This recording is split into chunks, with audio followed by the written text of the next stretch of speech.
ఇన్ని రోజుల నుంచి యాంకరింగ్ చేస్తాను, నీకెందుకు టీవీలో ఒక ఇది యాంకర్ రవి లాగా, యాంకర్ ప్రదీప్ లాగా ట్రై చేయాలని నీకు ఎందుకు అనిపిలా?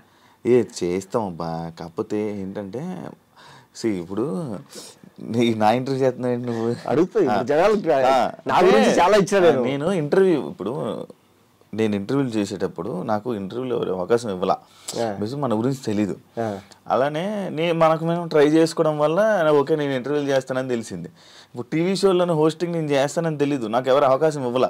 ఒక అవకాశం వచ్చిందంటే అది స్టార్ మా వాళ్ళు బజ్ హోస్టింగ్ అది ఒకటి చేశాను అంతే, అది హిట్ అయింది. Okay satisfaction.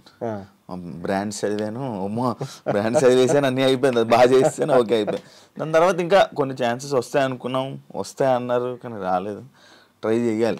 కానీ యాంకర్ షో గురించి నాకు తెలిసిందో ఏంటంటే మీరు పైన ఏదైతే చూస్తున్నారో అది కాదు. సో వాడి జర్నీ ఎందుకంటే బిగ్ బాస్లో మేము మాట్లాడుకునేటప్పుడు మొత్తం వాడి స్టోరీ అంతా ఇప్పాడు చిన్నప్పటి నుంచి ఏంటి అది ఇది అని. యాక్చువల్గా జర్నలిజం మీద ఒక సినిమా తీయాలనుకుంటే వీడి క్యారెక్టర్ని హీరో క్యారెక్టర్ కింద పెట్టేయచ్చు. వీడి జనరేషన్ కాదు, వీళ్ళ నాన్న కూడా మీడియాలో పనిచేసేవాడు. సో అక్కడి నుంచి ఉంది వాడికి. వాడు ఏదంటే పేరు కోసం ఇది చేస్తాడు కానీ వాడు ఇంకా చాలా కథలు ఉన్నాయి.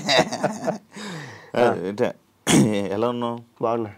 మూవీస్ అన్నీ నడుస్తున్నాయి? బాగా నడుస్తున్నాయి, పర్లేదు. అంత హ్యాపీయా ప్రెసెంట్? హ్యాపీ. కాదు, నీ ఫన్ బకెట్ ముచ్చట్లోకి వెళ్దాం. ఫస్ట్ ఫన్ బకెట్ ఆఫర్ అదేంటి, మీరే క్రియేట్ చేసుకుందా ఫన్ బకెట్? కాదు, అదేంటంటే నేను 2014 చదువు అయిపోయింది ఎంసీఏ. 2015లో కొన్ని జాబులు చేసిన. సో ఒక 1 month శాలరీ పడగానే నాకు ఎందుకు సాటిస్ఫాక్షన్ లేదు, మానేయడము అలా ఇలా. నాకు అర్థం కాలేదు ఏంటంటే అరే పొరపాటున ఇక్కడ ఇరుక్కొని పోతే నెక్స్ట్ ఇంకా సినిమాలకు దూరం అయిపోతామేమో. అంటే సినిమాల్లో ఉండే కష్టాలు మనకు తెలియదు కదా, ఇక్కడ మనం కృష్ణానగర్లో పడే కష్టాలు. సో ఐటీ చదువు అయిపోయింది, జాబ్ వచ్చేసింది, సింపుల్గా అయిపోయింది. సో పొరపాటున కష్టపడతామేమో, అక్కడికి వెళ్తే ఏమైనా క్లిక్ అవ్వచ్చు కదా, మనకు ఉంది కదా, అది ఇదని ఒకటి ఉండే డౌట్. సో అప్పుడు ఇంట్లో వాళ్ళని అడిగితే వాళ్ళు 1 year టైం ఇచ్చారు. నేనే అడిగాను 1 year టైం ఇవ్వండి, నేను వెళ్తా కృష్ణానగర్కి, కింద మీద పడి కష్టపడతా, నేను క్లిక్ అవ్వలేదు అంటే మళ్ళీ వచ్చి జాబ్ చేసుకుంటా అనేసి చెప్పి సరే ఓకే అన్నారు. అప్పుడు ఇక్కడికి వచ్చి నేను డైరెక్ట్ నువ్వు వెళ్ళి నేను అసిస్టెంట్ డైరెక్టర్ అంటే నీకు ఫస్ట్ పని రావాలి, మనకు పని రాదు, పని నేర్పించేవాడు అంత ఈజీగా దొరకడు. సో అప్పుడు నేను అనుకుంది ఏంటంటే ఈ ఆర్ట్ ఫిలిమ్స్కి ఇంటర్న్షిప్ వెళ్దాం. సో వాటికి ఏం చేయాలంటే ఈ విఎఫ్ఎక్స్ ఎడిటింగ్ అవి రావాలి. సో అది నేను దిల్సుఖ్ నగర్లో కోచింగ్ తీసుకునేవాడిని. ఆ టైంలో నెలకు 4 రోజులు క్లాసెస్ ఉంటే 3 రోజులు ఖాళీగా ఉండేవాడిని. ఏం చేయాలి అనుకున్నప్పుడు ఫన్ బకెట్ డైరెక్టర్ హర్ష అన్న వరకు ఫేస్బుక్లో పోస్టులు పెట్టేవాడు అనమాట. సో వాటికి కావాలని ఆయన దృష్టిలో పడాలని చెప్పి ఆయన పోస్ట్ పెట్టగానే కామెంట్ పెట్టడం, లైక్ పెట్టడము, ఇట్లా కళ్ళల్లో పడిన తర్వాత ఆయన ఎప్పుడు ఏంటంటే రైటర్స్ కావాలి అనేవాడు. నేను 2014 ఇది ఎంసీఏ ఫైనల్ ఇయర్లో ఉన్నప్పుడు ఒక షార్ట్ ఫిల్మ్ తీసిన, ఒక 6 minute షార్ట్ ఫిల్మ్. దానికి ఏంది రైటర్గా డైరెక్టర్గా నేనే. తర్వాత ఒక 2 షార్ట్ ఫిల్మ్స్ రాసుకున్నా, ఒక లవ్ స్టోరీ ఒకటి థ్రిల్లర్ ఒక 25 minutes డ్యూరేషన్లో 2 షార్ట్ ఫిల్మ్ రాసుకున్నాను. ఒకసారి అన్న నేను కలవాలి, స్టోరీస్ ఉన్నాయి, రైటర్ కావాలన్నారు కదా అంటే సరే రా తమ్ముడు అని చెప్పి పిలిచి మాట్లాడినాడు. అప్పుడు ఆయనకి నేను స్టోరీ చెప్పే క్రమంలో యాక్టింగ్ చేసి చూపించిన, ఇలా ఉంటుంది అని. అంటే నువ్వు యాక్టింగ్ కూడా బాగా చేస్తున్నావు అంటే ఏమన్నా ఎవరు చెప్పలేదు ఇంతవరకు, నేను యాక్చువల్ రైటర్ కావాలని వచ్చిన. లేదు ట్రై చేద్దాం ఏదన్నా అని ఒక 2 నెలల తర్వాత పిలిచి ఒక పేపర్ ఇచ్చి 4 జోకులు ఉన్నాయి, ఏంటివి అంటే దీన్ని వీడియో చేద్దాం అన్నాడు. లేదు ఈ శాంటా బ్యాంటే జోక్స్, అలియా భట్ జోక్స్ అనేసి అప్పట్లో కొంచెం బాగా ఫేమస్ అయ్యి ఇది కదా. ఒకప్పుడు ఏంటంటే బ్లాక్ అండ్ వైట్ ఫోన్లలో మనం మెసేజ్ ఫార్వర్డ్ చేసేవాళ్ళం జోక్ ఏదైనా టెక్స్ట్లో, దీన్ని వీడియో చేద్దాము అన్నాడు. అంటే నేను క్లిక్ అవుతుందన్నా అని చెప్పిన. ఎట్లా అంటే 2 నిమిషాల్లో 4 జోక్స్ అంటే ఇది బాగా క్లిక్ అవుతుంది, మనకు ఇప్పటిదాకా చూసుకోవడానికి ఏదో మూవీలో కామెడీ సీన్స్ జబర్దస్త్ తప్ప మనకు లేదు యూట్యూబ్లో, అందరు లవ్ స్టోరీలో తీస్తారు, బాగుంటుంది ఇది అన్న. సరే ట్రై చేద్దామని చెప్పి జస్ట్ ట్రై చేసినాం అంతే. దానికి కూడా ఏంటంటే మా ఛానల్ ఎండి రవిశంకర్ గారు చెప్పింది ఓ 20 episodes పైలట్ తీయండి. పైలట్ ఏది నేను మినిమం డబ్బులు ఇస్తా, పైలట్ తీయండి, అది అప్లోడ్ చేద్దాం, అది క్లిక్ అయితే కంటిన్యూ చేద్దాం అన్నాడు. సో ఆయన పైలట్ షూటు డబ్బులు లేవు అన్నందుకు మా డైరెక్టర్ ఏం చేసిన అంటే అసిస్టెంట్ డైరెక్టర్లు 3 ఉండేవాళ్ళం. నేను, హర్ష కొమ్మన్ అనే ఒక అబ్బాయి, త్రిశూల్ అనే ఒక అబ్బాయి, మేము 3 అసిస్టెంట్ డైరెక్టర్లం. అప్పటికే మేము అందరం ఒక్కొక్క షార్ట్ ఫిల్మ్ తీసేసుకున్నాము. అందులో హర్ష కొమ్మన్ అనే అబ్బాయి మూవీ స్టోరీస్ రాసుకుంటున్నాడు. సో ఇలా మేము ఉన్నప్పుడు అసిస్టెంట్ డైరెక్టర్ మమ్మల్ని పెట్టి మీరే యాక్ట్ చేయండి, డబ్బులు లేవు మనకు, యాక్టర్లు పిలవలేమన్నాడు. అలా ట్రై చేసినాం, అది క్లిక్ అయింది. అంతే నార్మల్గా క్లిక్ అయిపోయింది అంతే. ఘోరం కదా అప్పుడు, ఫుల్ వైరల్. మామూలుగా కాదు, ఒక జియో రాకముందే మిలియన్స్లో వెళ్ళేటివి. అదే కదా, ఇప్పుడు జియో ఏమీ లేదు అప్పుడు. ఏంటంటే 158 రూపాయలు వేసుకుంటే 1 GB వచ్చేది మనకు. ఇప్పుడు రోజుకు 2 GB వస్తుంది. ఆ 1 GBతో మా వీడియోస్ మిలియన్స్ వెళ్ళేవి. ఇంకా ముఖ్యంగా ఏంటంటే అప్పటికి ఇంకా వైఫై అనేది మనకు అంత లేదు, ఫారిన్ లో ఎక్కువ అనమాట. ఆస్ట్రేలియాలో, తర్వాత న్యూజిలాండ్, ఖతర్, ఒమన్, తర్వాత అమెరికా, ఇట్లా అన్ని చోట్ల నుంచి ఫేస్బుక్ లో మెసేజ్ చేసేవాళ్ళు అప్పుడు, మీ వీడియోస్ చూస్తుంటాం బ్రో అది ఇదని. అండ్ ఆస్ట్రేలియాలో అయితే మా కజిన్ వాళ్ళు ఉన్నారు, అక్కడ తెలుగు వాళ్ళందరిది మీటింగ్ అవుతుంటాయి 3 months అట్లా. అందరు కలిసినప్పుడు ఫస్ట్ హాఫ్ అన్ అవర్ మా వీడియోస్ వేసుకొని అందరూ నవ్వుకొని రిఫ్రెష్ గా మీటింగ్ స్టార్ట్ చేసేవాళ్ళండి. సో అలా అన్ని. నేను మెసేజ్ చేసేవాడిని నీకు ఫేస్బుక్ లో, ఉందా చూసావా? తెలీదా? మన ఫేస్బుక్ ఫ్రెండ్స్ చూడు. నిజం, మన ఫేస్బుక్ లో ఏ మెసేజ్లు ఉంటాయి. ఏమని ఉంటుంది నీది? యాంకర్ శివ అని ఉంటుంది. నేను చూస్తాను, మెసేజ్లు ఏం పెట్టాను నీకు? యాంకర్ శివ ఫ్రెండే కదా, ఫ్రెండ్ వచ్చింది. ఏయ్ ఉన్నాయా మెసేజ్? ఉన్నాయి. ఉన్నాయా? 2018 జనవరి 27 ఉన్నాయా? వాయిస్ కిరాక్, ఓకే లైక్ పంపించిన.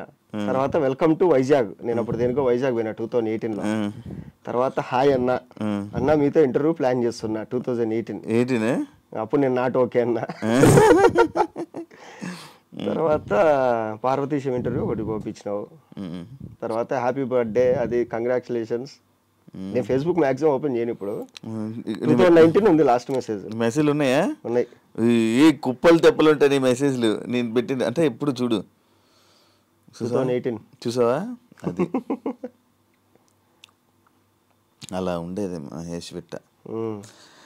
ఈ ఫన్ బకెట్ భార్గవ్ ఎలా వచ్చాడు మీ దాంట్లోకి? ఆ అబ్బాయా భార్గవ్ గారు ఎలాగంటే ఫస్ట్ స్టార్ట్ చేసింది మా ముగ్గురితో, త్రిశూలు, హర్ష కొమ్మన, నేను. పైలట్ షూట్ కింద ఫస్ట్ ఒక 15 episodes వరకు మేము అప్లోడ్ చేసుకుంటూ వచ్చినాం. అప్పటిదాకా ఎవరు పట్టించుకోలేదు, ఏం లేదు. మేమేందంటే మేమందరం ఫోన్లు చేసుకొని అరే ఈరోజు 2000 views వచ్చినాయి మనకు అది ఇది అనుకునేవాళ్ళు.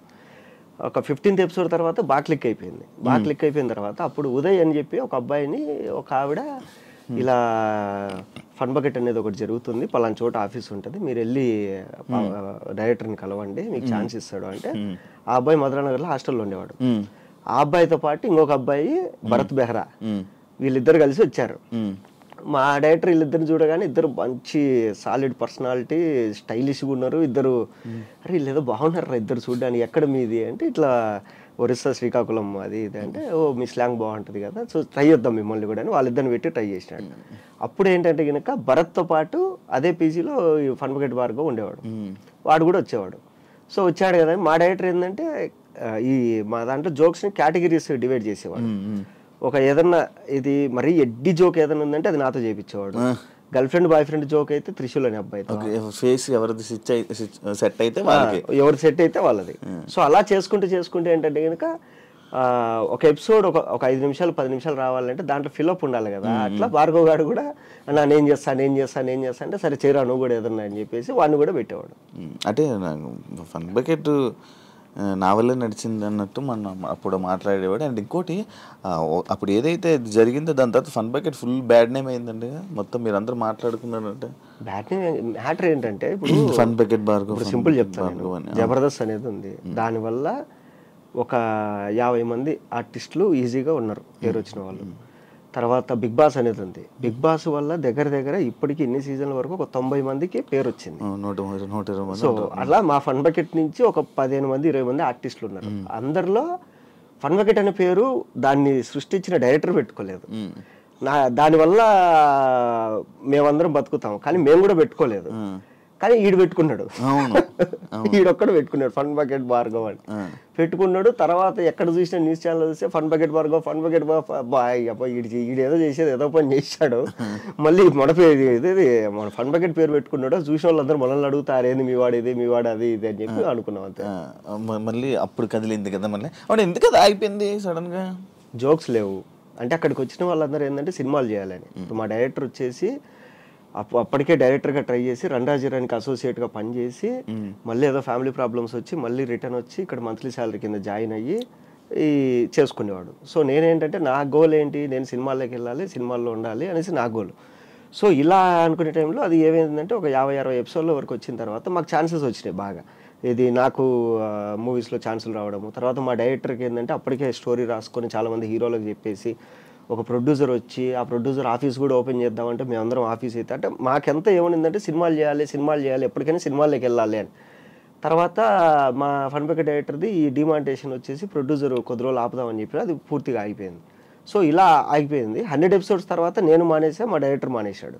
తర్వాత మిగతా వాళ్ళు కంటిన్యూ చేసుకుంటూ వెళ్ళేవాళ్ళు.